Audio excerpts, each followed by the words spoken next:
Galera, estamos ao vivo. Galera, seguinte, ó, esse tema é muito foda. Esse tema agora é o que vai mudar o modo de como você avalia um paciente.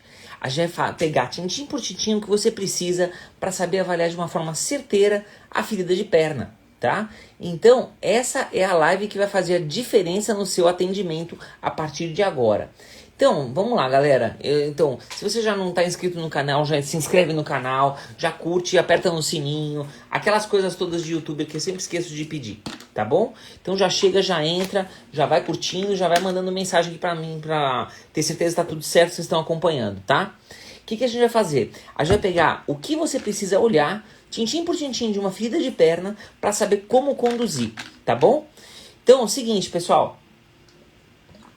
Primeira coisa que tem que saber, esse daqui a gente pegou porque foi o tema mais pedido ontem, né? Então, galera, o que acontece, ó? As feridas, elas têm, via de regra, as causas mais comuns são as seguintes, tá? São úlceras de padrão venoso, depois, 80% das feridas são venosas, tá bom? Então, assim, se você tiver que chutar, chuta como sendo uma úlcera venosa, tá? Existem outras causas também, então você tem que pensar na possibilidade de ser uma úlcera arterial ou ser uma úlcera neuropática, são as mais comuns, tá?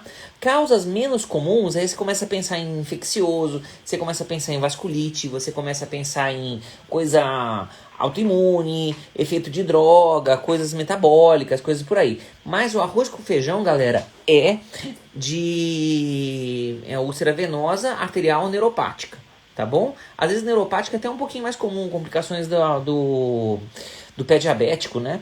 Então, galera, o que tem que ficar na cabeça, ó? Úlcera venosa é a causa mais frequente, tá bom?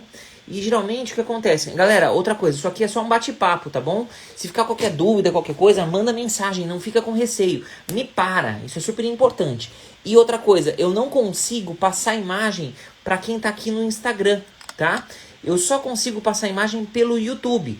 E se você não está inscrito no meu canal, isso é uma falha grave. Você entra lá no meu perfil, no site do perfil você vai achar o link do canal, tá? E aqui no YouTube eu consigo passar imagens, coisa que eu não estou conseguindo mais depois que eles atualizaram umas coisinhas no algoritmo do Instagram, tá? Antes eu conseguia colocar, agora eu não estou conseguindo mais colocar em live.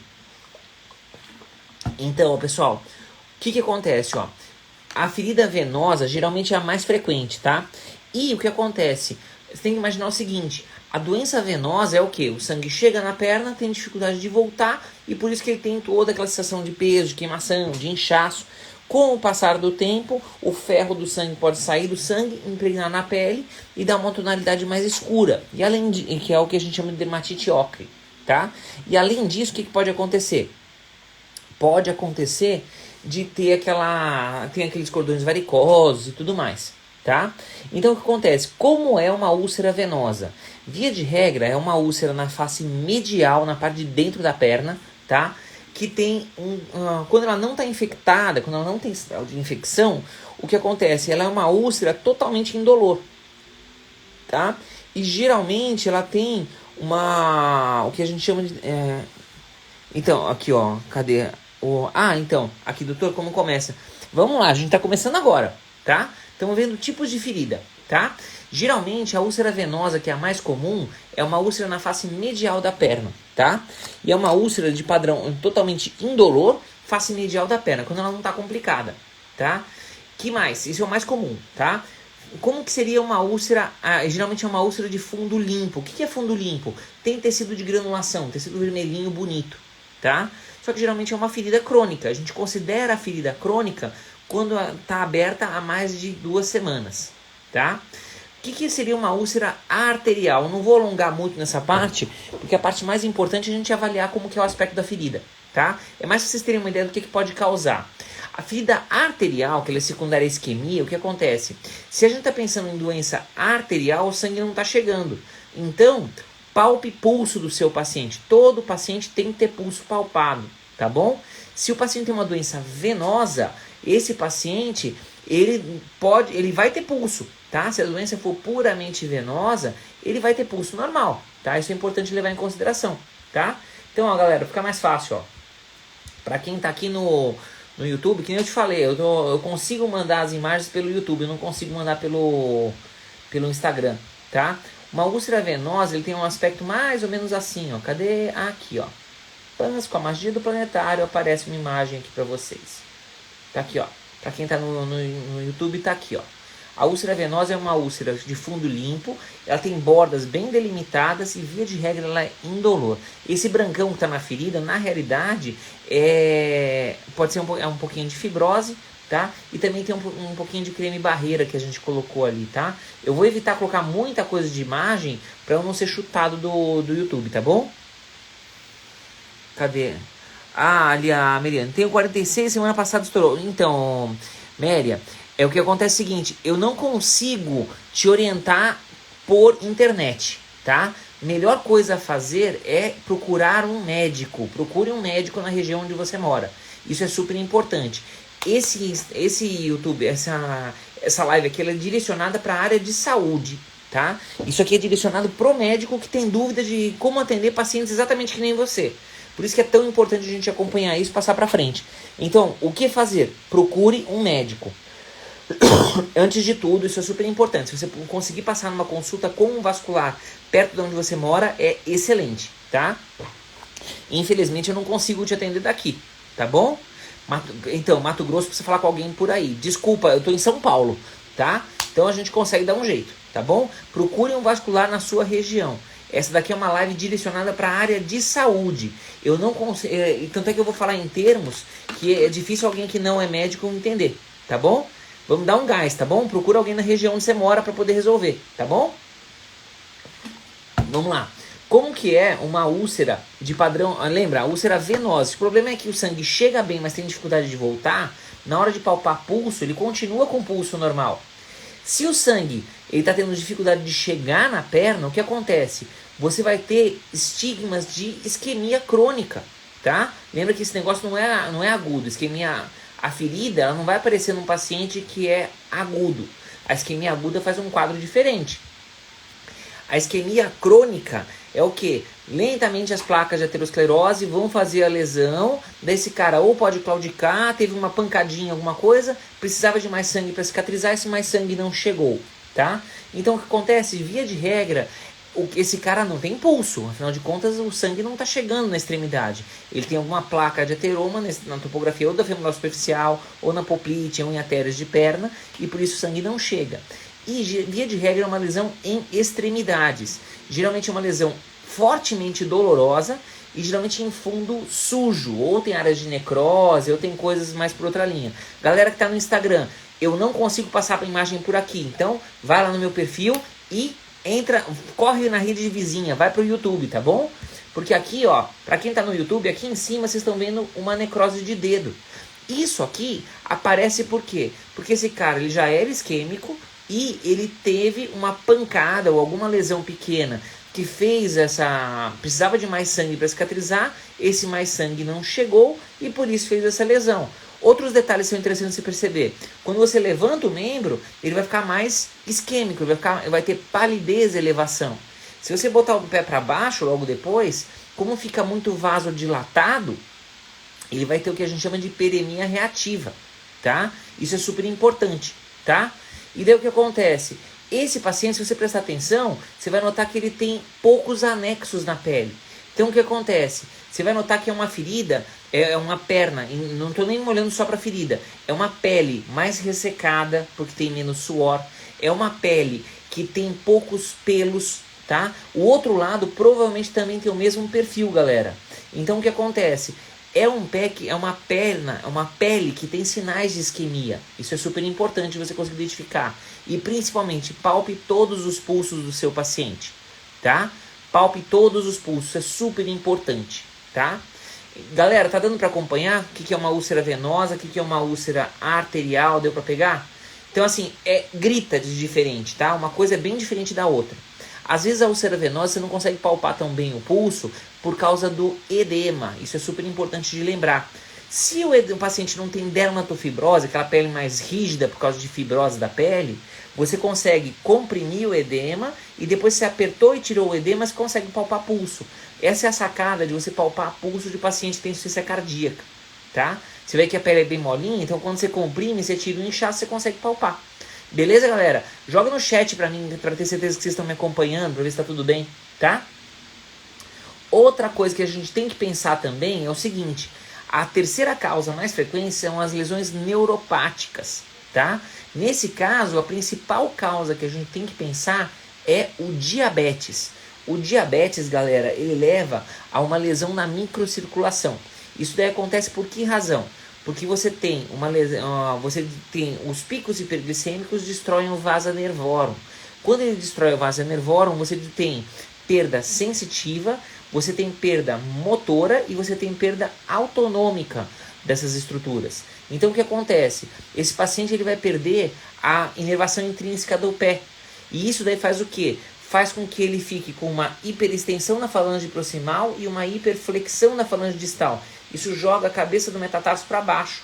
E isso facilita a fazer mais pressão na planta do pé. Então o paciente faz como se fosse uma úlcera de decúbito, uma escara de decúbito, uma úlcera de pressão na planta do pé, no lugar onde era para pisar, tá? Então o que acontece, galera? Desse jeito, ele faz uma úlcera nos pontos de pressão do pé. E ele tem outros fatores também a mais. O que acontece, galera? É um pé, como ele não tem inervação autonômica, é um pé mais ressecado. É um pé que não tem suor. É um pé, por ser mais ressecado, ele tem esse aspecto, tá? Vocês estão me acompanhando, galera? Só me manda alguma coisa no chat, só para ver se está tudo certo. Se aparecer qualquer dúvida, me manda, tá bom? Então, o que acontece, galera? Só até já colocar aqui, ó. Estou fazendo a live com imagens pelo Instagram, pelo YouTube. O link, o canal está no perfil. O canal está no perfil. Só pra gente não comer bola aqui, porque é super importante pegar isso aqui. Galera, hoje o tema é bem top, tá? Então assim, se você não tá conseguindo pegar em relação a algumas imagens, eu não tô conseguindo mais colocar as imagens pelo Instagram, tá? Desculpa, galera. Mas vamos lá. E assim que você entrar, já curte o canal, já se inscreve, me ajuda a passar isso pra frente, tá? O que acontece? O paciente que tem pé diabético, ele faz como se fosse uma úlcera de pressão na planta do pé. Então, olha que interessante, ó. Pra quem tá aqui no YouTube, tá? Vocês vão ver aqui o seguinte, ó. Cadê? Aqui, ó. Olha que interessante, pra quem tá aqui do lado, ó. O pé do cara, ele vai ter uma hiperextensão na falange proximal e uma hiperflexão da falange distal.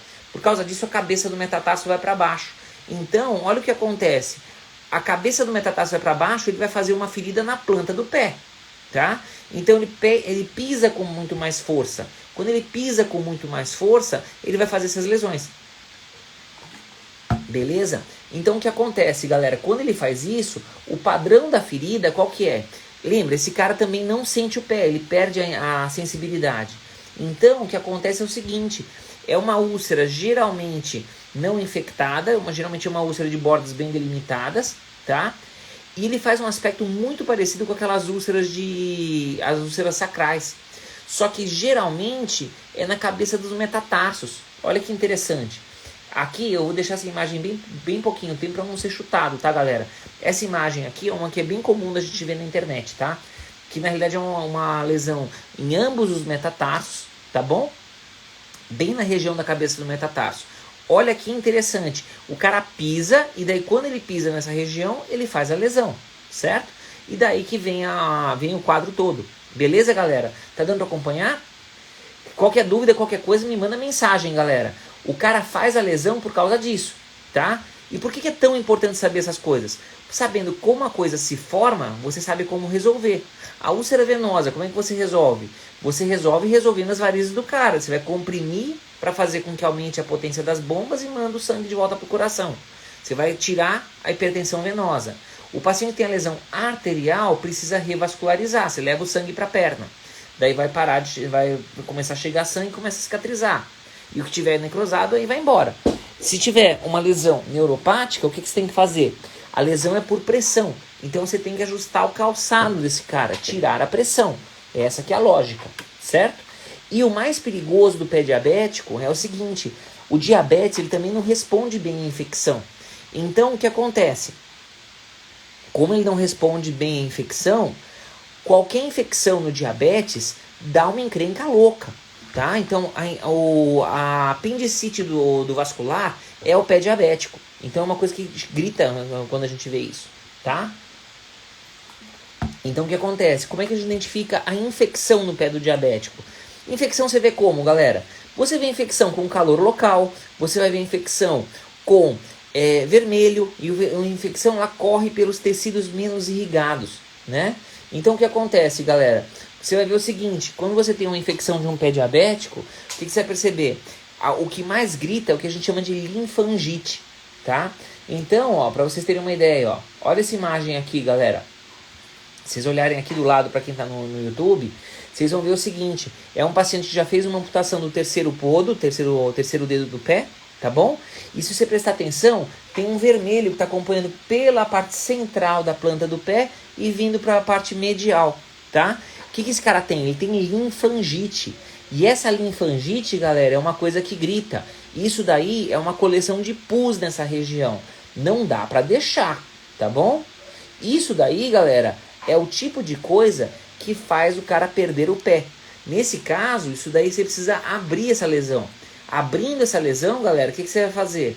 Você vai conseguir tirar a infecção desse cara, e tirando a infecção desse cara, você vai conseguir resolver o problema.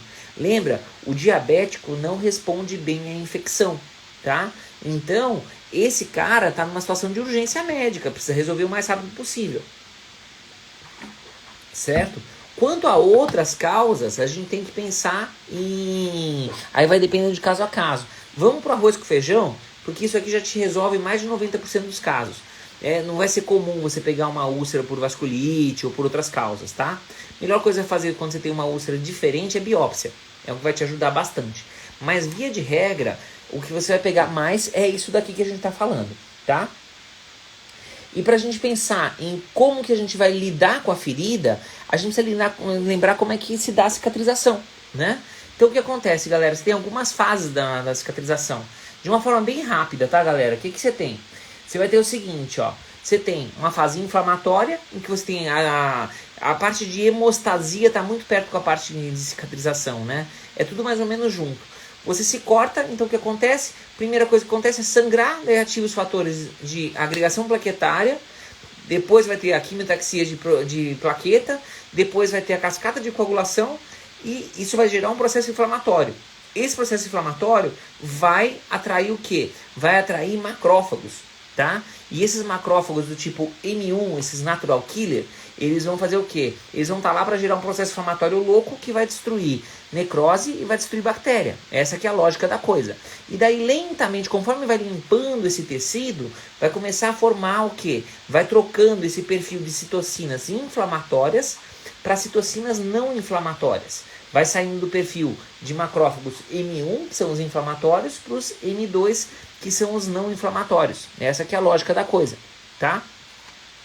E daí o que acontece? Daí começa a sair da fase inflamatória e vai partir para o que a gente chama de fase proliferativa. E essa fase proliferativa vai fazer o quê? Vai trazer quimiotaxia para fibroblastos, e esses fibroblastos vão formar o que a gente chama de tecido de granulação. E esse tecido de granulação é que vai fazer a neoepitelização, tá? E daí vai partir para uma fase que a gente chama de fase de remodelação, certo? Então, de uma forma bem simples, ó, passei rapidão em como que é a granulação, tá?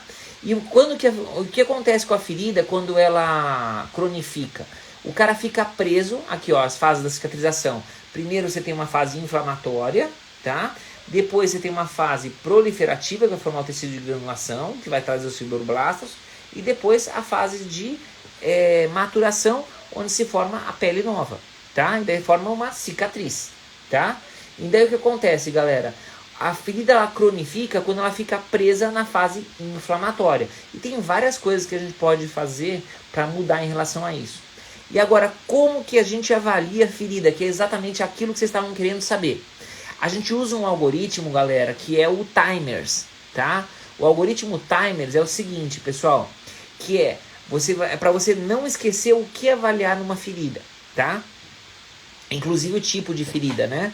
Então, como é que a gente tem que avaliar? Você vai avaliar primeiro, então, o algoritmo é o timers. Aqui, ó, timers, tá? O que é o timers?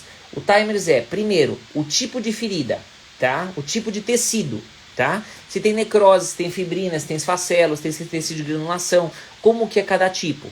Depois o I, você vai avaliar como tá o quadro infeccioso, quanto tem de infecção local, tá? Depois você vai avaliar o que? Tá, TIM, você vai avaliar o moisture, você vai avaliar o quanto tem de umidade na ferida, tá? O quanto que a ferida secreta, o quanto sai de secreção, tá? E depois você vai avaliar o E, que é a edge, o edge, né? A borda da ferida, tá? Você vai ver se a borda tem hiperkeratose, se a borda tá queimada, como é que tá bom? E depois você vai avaliar o R, o aspecto regenerativo da lesão. O que você pode, qual a causa da ferida, tá? Baseado na causa, que nem a gente falou até agora, você vai atuar num método para poder resolver essa ferida. Então, se for uma úlcera venosa, vai pensar em compressão. Se for uma úlcera arterial, você vai pensar em revascularizar esse membro. Tem coisa que o clínico consegue fazer, tem coisa que precisa mandar para o vascular. Se for uma úlcera neuropática, você vai tirar a pressão desse pé, tá? Você vai mudar o tipo de calçado, não deixar o cara pisar. Existem calçados que aliviam a pressão. A base do tratamento do pé diabético, qual que é? É você aliviar a pressão, tá? Então existem calçados como, por exemplo, o calçado Baruch, que é só um saltão atrás, tá? E existem opções que a gente pode utilizar até adaptações fixas, como por exemplo o gesso de contato total, tá? Então, galera, depois vai ter o timers, né? O S no final. O que é o S no final? É o aspecto social. Não adianta eu querer dar um curativo que custa uma milha e o cara vende almoço comprar janta. Então eu tenho que fazer uma coisa que o cara consiga fazer. Não adianta eu querer uma coisa muito cara, que senão o cara não vai aguentar o tranco, tá? Então, galera, vamos lá, vamos por partes, tá? Vamos voltar aqui no timers pra gente poder ver com calma. Tipos de tecido, galera. Vocês sabem avaliar como é que é cada tipo de tecido? Se você tá aqui no Instagram, que nem eu tava falando, eu tô passando essa live também na rede vizinha. O link tá lá no meu perfil, tá bom? Então já entra no perfil, já se inscreve no canal, já aperta lá o curtir o vídeo também para me ajudar a passar esse vídeo para frente, tá bom? Porque esse vídeo é o tipo de coisa que você não acha tão fácil. E muita gente tem dúvida. Foi a dúvida que mais me mandaram ontem, tá? Então vamos lá. O que é necrose de tecido, tá? Como que é uma úlcera com necrose, tá? Então aqui, ó. Vamos só pegar umas imagenzinhas aqui. Eu vou ter que passar essas imagens meio rápido no YouTube para evitar que o YouTube me chute, tá bom? Então, geralmente, as úlceras com necrose, elas podem aparecer como umas placas pretinhas, tá? Lembra que preto de necrose é diferente de hiperkeratose, tá bom? Isso é super importante. Olha aqui como tá essa imagem aqui, ó. Você vê que tem um pouquinho de vermelho, que é um pouquinho de granulação, tá? E na parte mais inferior, a cabeça do cara, o pé do cara tá pra cá, a cabeça dele tá pra lá, tá? Você vê que tem uma partezinha mais preta. E essa parte mais pretinha, ela é o quê? Ela é uma capa necrótica que tá começando a se soltar. Às vezes você precisa desbridar ela, ou às vezes você pode estar desbridando ela, seja com o próprio bisturi, seja usando medicação, tá bom? Isso é importante a gente levar em consideração. Beleza, pessoal? Vocês estão comigo? Tá dando pra acompanhar? Ixi, será que não chutou? Não. Beleza, susto, velho. Então, daí que acontece? Isso é necrose, tá? E fibrina, o que é fibrina, galera? Fibrina é aquele mais branquinho, tá? Que você precisa também desbridar, mas você não precisa desbridar com tanto afinco, tá? Então, o que acontece? Esse aqui é um pouquinho mais soltinho, tá? Você precisa de um desbridante, mas não tão importante assim, tá? Então deixa eu mostrar para vocês como é que é uma imagem de fibrina. Aqui, galera, é um leito distal de uma amputação de hálux, tá? Que você vai ver que tem um branquinho no meio da ferida. Se você prestar atenção, você vai notar que tem esse branquinho no meio. Esse mais clarinho é a fibrina. E essa fibrina você consegue desbridar também, tá? Então, dependendo do tipo de material, você pode acabar pensando em desbridar a ferida, ou você pode desbridar até com um bisturi. Nesse caso em especial, a gente acabou desbridando com um bisturi, tá? Que mais? Existe uma outra coisa que é o esfacelo. Você ouve muita enfermeira às vezes falando de esfacelo. O que é o esfacelo? É uma fibrina bem levinha, é tipo um catarrinho que fica em cima da ferida, tá? Esse catarrinho em cima da ferida, ele às vezes ele pode manter o que a gente chama de biofilme, que não deixa a ferida cicatrizar. Daí o que acontece? Via de regra, se você pegar e lentamente limpando esse esfacelo, ele vai acabar formando depois a granulação bonita, que é esse tecido mais vermelho vivo. Isso aqui, galera, é uma ferida com esfacelo. Se você prestar atenção, essa borda um pouquinho mais alta aqui, ó, que é a parte mais superior da ferida, tá com vermelho bonito, mas a parte embaixo tem um pouquinho de esfacelo, tá? E essa pele mais clarinha ao redor é pele nova. Isso daí é tudo regeneração de ferida, tá bom?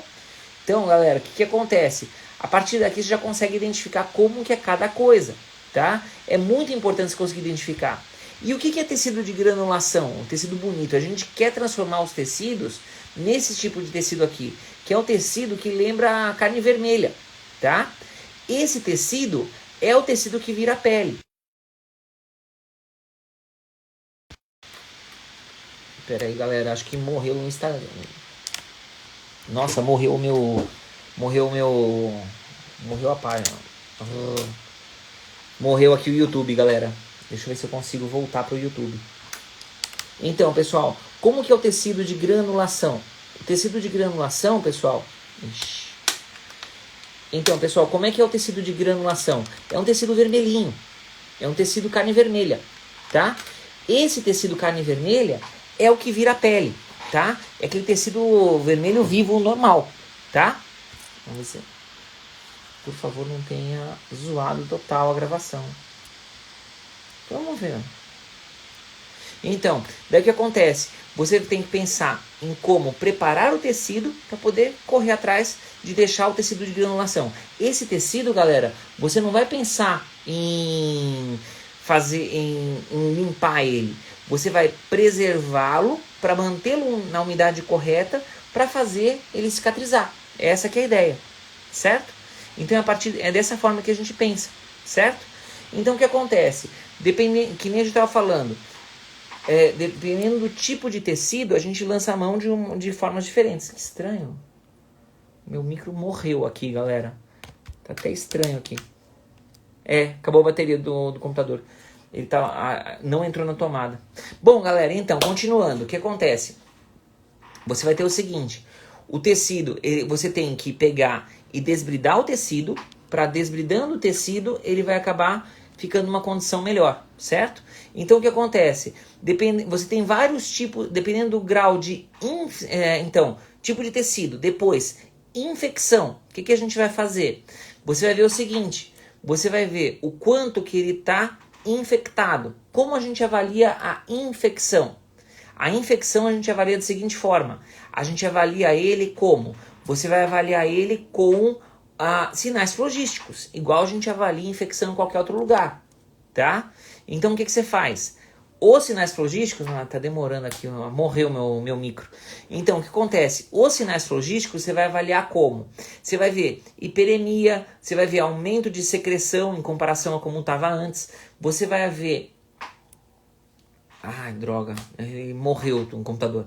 Você vai ver sinal de aumento de secreção. Você vai ver hiperemia. Você vai ver sinais flogísticos. Vai ver febre, tá? No paciente. Ele pode ter sinais sistêmicos, tá? Que mais pode acontecer? Você vai ter o seguinte, dependendo de como tiver isso, você vai precisar de alguns... Existem curativos que têm efeitos bacteriostáticos ou mesmo bactericidas. Curativos com, por exemplo, prata. Curativos impregnados com prata, tá? Que mais que a gente pode pensar? T, infecção, M, moisture. Você pode pensar no quanto está secretando. Se tiver bem pouquinho secretivo, você pode às vezes pensar num tipo de curativo que você pode utilizar para tentar preservar, para poder ter menos troca, você pode usar um curativo que absorva um pouco mais, tá? Se tiver um pouco mais secretivo, você pode usar, por exemplo, uma placa de hidrocoloide, às vezes, que é aquela que é muito comum de usar em pele íntegra para proteger descara. Que mais? Você pode utilizar também, meu micro morreu aqui, você pode utilizar também, se estiver secretando um pouco mais, pode pensar numa fibra, como por exemplo uma fibra de alginato, tá? E se estiver secretando muito mais, você pode pensar numa hidrofibra, tá? Então a gente tem que lançar mão desse tipo de coisa, tá? O micro aqui tá demorando para carregar. Então, vamos lá. T-I-M, moisture, né? Que a gente já viu. E, você vai ver as bordas. Então você vai ver se tem hiperemia de bordas. Você vai ver se tem aquele branquinho da ferida. Se você estiver utilizando algum curativo que estiver queimando a pele, o que vai acontecer? Esse queimar a pele vai deixar meio esbranquiçado. Então lembra que você precisa proteger a pele se você for usar algum curativo que vá queimar tecido, tá? Isso é super importante. Galera, aqui no... Deixa eu até tirar esse negócio porque bugou a live do YouTube, tá? Então, pessoal, daí o que acontece? Tecido, infecção, umidade, bordas, depois o aspecto regenerativo. Você vai ver se a úlcera é venosa, se a úlcera é arterial, se ela é neuropática, pensando em como você vai tratar essa ferida. Depois você vai pensar no aspecto social. Você vai pegar o tipo de curativo que é mais adequado para cada paciente, certo? Então como é que a gente vai fazer? Você vai pegar e vai pensar em cada tipo de ferida. É assim que a gente avalia cada coisa, tá bom? Então o que acontece? Você tem os desbridantes químicos, tá? Desculpa, você pode pensar em desbridantes químicos. Se você quiser desbridar pouquinha coisa, existem desbridantes enzimáticos e existem desbridantes não enzimáticos. Então, você pode lançar mão, por exemplo, de uma fibrase, tá? Eu não vou usar marcas aqui, mas todo mundo lembra da colagenase, né? Colagenase é uma marca, galera. O que é isso? A fibrase é uma enzima, tá? Então, o que acontece? Se você tiver uma ferida que tem um pH neutro, você consegue utilizar. Ele é legal para esfacelo, tá? Agora, para qualquer coisa minimamente mais infectada, isso altera o pH da ferida e daí você não consegue desbridar, tá? Por quê? Se alterou o pH, vai alterar a função dela. Aí começa a ser mais interessante você utilizar algum desbridante não enzimático, como, por exemplo, o hidrogel com alginato. O alginato de cálcio, ele é um desbridante não enzimático. Resumindo, ele vai funcionar independente do pH, tá? Que mais? Se você precisa, outra coisa que você pode utilizar de desbridante enzimático também é a papaina. A papaina tem a vantagem que você pode pegar em várias concentrações diferentes, tá? Então você tem várias. Isso, se você precisar, tiver alguma ferida que seja mais seca e você consegue utilizar algum líquido ou um creme, aí dá para você utilizar por essa linha. Lembra que se você for utilizar um desbridante, você vai precisar proteger a pele ao redor. Qual o tipo de proteção de pele ao redor mais simples que tem? Óxido de zinco, tá? Então o óxido de zinco é bem bom para isso, tá? Que é aqueles cremes de passar na bunda do nenê, já ajudam bastante, tá? Que mais, galera? Se você tiver essa situação, já resolve bem. Que mais? Vamos lá. Em relação a quadros infecciosos, na ferida, é claro que você vai pensar também no paciente como um todo. Então você vai pensar em tratar a infecção. Se você for tratar a infecção, você vai ter que tratar com antibiótico sistêmico. O antibiótico tópico não tem tanto efeito, tá bom? Você vai acabar mais diminuindo a população bacteriana e vai mais selecionar a flora. Em outras palavras, rifocina, por exemplo, a gente usa mais para secativo do que como efeito antibiótico. Isso é importante lembrar, tá? Outra coisa que tem efeito também meio que bactericida também, que você pode utilizar também para controlar a flora da pele, são curativos à base de iodo. O iodosorbe é assim, tá? Só que isso daí também não é tão comum da gente usar. E a gente usa muito como secativo isso também para necrose seca, tá? E também, por exemplo, curativo com polvidina. Às vezes você deve ter ouvido falar disso daí. Que mais? Para infecção, o que você pode lançar mão nas feridas é usar curativos que são impregnados com prata. Os curativos com prata, eles são bem interessantes para você tentar controlar quadros infecciosos, tá? Mas isso é mais difícil de ter no SUS, tá bom? Que mais você pode lançar mão? Em relação a quadros de secreção, você tem os cremes quando a ferida não está tão secretiva, tá? Você tem, se tiver um pouquinho mais secretivo, você pode usar uma placa de hidrocoloide. Se tiver um pouquinho mais secretivo, você pode pensar em usar uma fibra, como por exemplo uma fibra de alginato, tá? Se tiver muito mais secretivo, você pode pensar em usar uma hidrofibra, tá? Então a gente pode lançar a mão por essa linha, tá? Ácido hialurônico, isso daí é uma coisa que é para alguns tipos de lesão específica, Tiagão. Então assim, para ferida venosa, para ferida arterial, vou te ser sincero, não tenho experiência. tá? Então, assim, o ácido hialurônico, ele não é desbridante. A gente acaba utilizando ele em algumas técnicas de regenerativa, tá, Tiagão? A gente acaba não utilizando tanto o ácido hialurônico no curativo, tá? O que às vezes a gente utiliza é na hora de tratar, por exemplo, quando eu vou, por exemplo, fazer um aspirado de medula óssea, eu vou fazer algum tipo de infiltração em alguma situação mais específica, às vezes a gente usa o ácido hialurônico junto com o BMA, mas isso daí acaba fugindo um pouquinho do escopo dessa aula daqui. Aqui, galera, a gente vai falar de coisas simples, coisas de dia a dia de UBS, tá? Então, timers, tecido, infecção, umidade, moisture, edge, borda. Então, para a borda da ferida, você pode pensar no quê? Você pode pensar em óxido de zinco, você pode pensar em algumas barreiras de silicone, tá? Você pode usar, por exemplo, tem vários tipos de proteção, tá? Que mais? Eu curto regenerativa, velho, a pegada é outra.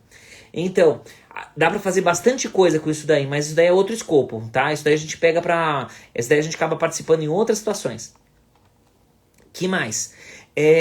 Então, em relação à parte regenerativa, você vai pensar no quê? Qual a causa da ferida desse teu paciente? Se for uma úlcera venosa, vai pensar em compressão.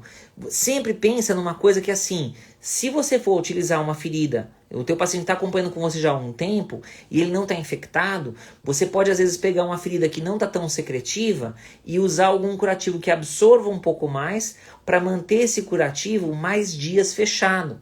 Tá? Então, às vezes, é uma boa opção também, tá? Então, você pode ir por essa linha também. Isso ajuda bastante, tá? Que mais? Você pode... É o aspecto social. Você tem que pensar numa coisa que o paciente consiga usar, tá bom?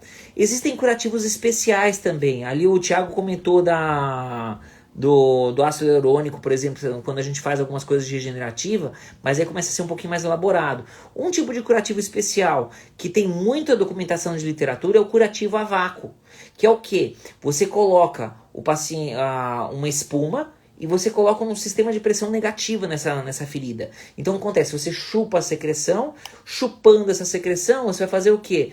Você vai contrair a ferida pela pressão negativa e você vai tirar o excesso de líquido. Tirar o excesso de líquido tira o edema e faz cicatrizar mais rápido. E você tira a população bacteriana também. Isso também ajuda muito na cicatrização. Beleza? Isso ajuda bastante. Tá? Em outras palavras, dependendo da forma como você encontrar a ferida, lembra que você tenta usar um curativo que você tem tirar a infecção e você tem que tentar transformar a ferida na fase inflamatória para a fase não inflamatória. Melhorou o aspecto, tá com tecido de granulação, você precisa só dar alimento para a ferida, tá? O uso de aparelho, aqui ó, o Thiago, o uso de terapia compressiva com aparelho pneumático vale a pena? Depende. Essa é a pior resposta que tem. Porque é o seguinte, se você deixar a ferida edemaciada, se o cara tiver edema, vai ser mais demorado para você cicatrizar, tá? Terapia compressiva vale muito a pena, tá? Só que assim, tem que tomar cuidado com os aparelhos pneumáticos, tem que ver qual a pressão que chega. Então, por exemplo, numa úlcera venosa, se você conseguir utilizar um sistema pneumático, excelente. Se você, daí a gente tem dois tipos de terapia compressiva. Você tem a terapia elástica, que você tem uma pressão, uma coisa que ativamente aperta, tá? Aí você entra, por exemplo, com meias de compressão, tá? Ou então você tem a terapia inelástica, que é o que? Você fixa o volume da perna e a variação de volume da perna quando o cara anda é que faz a compressão, tá? A terapia com aparelho pneumático nem sempre é tão interessante para ferida, a gente usa em algumas outras situações. Mas se conseguir associar, é excelente. É que você não consegue deixar esse cara 24 horas por dia com um aparelho, né? Se ele fizer sessões de compressão pneumática, excelente. Mas o problema é quando você tem, por exemplo, uma úlcera mista com um componente arterial e um componente isquêmico. Por quê? Porque se eu comprimir muito, vai chegar menos sangue nesse tecido. Tá? Só que, o que é importante saber? A gente tem que avaliar também o que? A pressão de maléolo. Aí eu tô começando a afundar um pouquinho, literalmente por causa da tua pergunta, tá bom, Tiagão? Quando você tem uma pressão de maléolo acima de 70 milímetros de mercúrio, eu consigo usar até compressão inelástica, tá? O que é pressão de maléolo? Se eu pegar um aparelhinho, que é o Doppler de ondas contínuas, aquele aparelhinho, o Doppler de canetinha, insonar numa artéria da perna e eu comprimir com manguito na panturrilha, se eu perceber que com acima de 70 milímetros de mercúrio ele ainda tem fluxo, eu posso apertar o que eu quiser. Uma meia de compressão elástica, uma meia elástica, dá para usar no paciente isquêmico? Depende. Se a pressão de maléolo do cara for abaixo de 40 milímetros de mercúrio, se eu colocar uma meia de 40 milímetros de mercúrio, vai isquemiar. Tá? É essa a linha de raciocínio. Tá? Se o cara tiver uma pressão de maléolo acima disso, teoricamente dá. Por isso que a gente usa a pressão de maléolo de pelo menos 0,7, que é o que daria para uma compressão elástica, e a gente pensa também em relação a parte em relação à pressão de...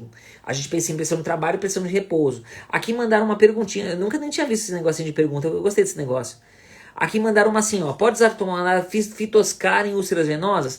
Pode. O que é o Fitoscar? Fitoscar é marca, tá, galera? Fitoscar é o extrato de barbatimão. Você usa extrato de barbatimão em algumas situações. Ele é um desbridante químico fraco, tá? E ele é interessante em algumas situações.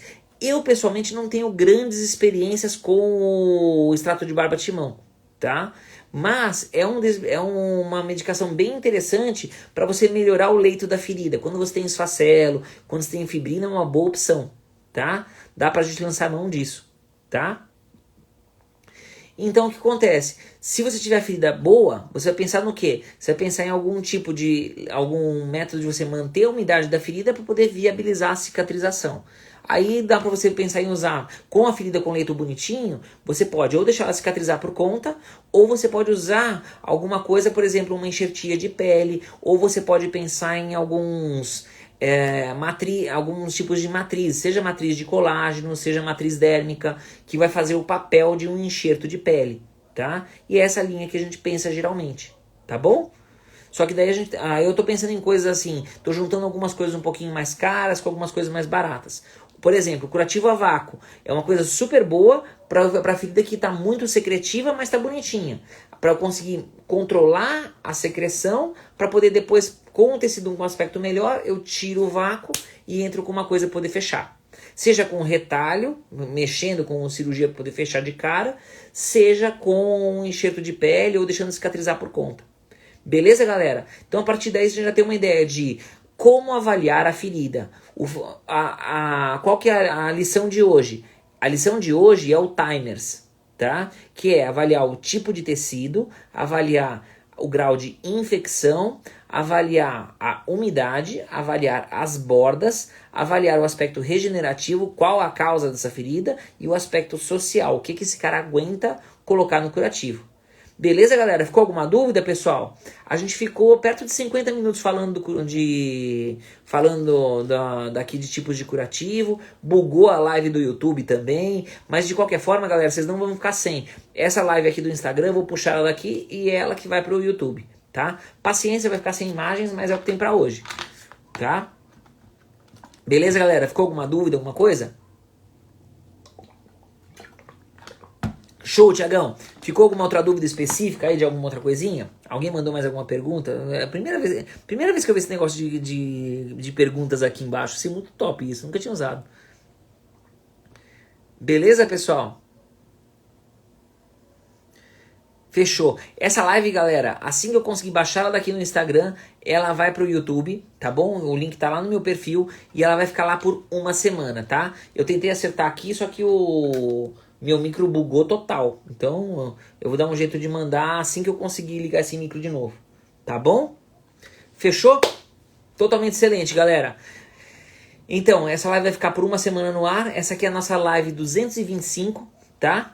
E toda semana a gente tem live nova, tá bom?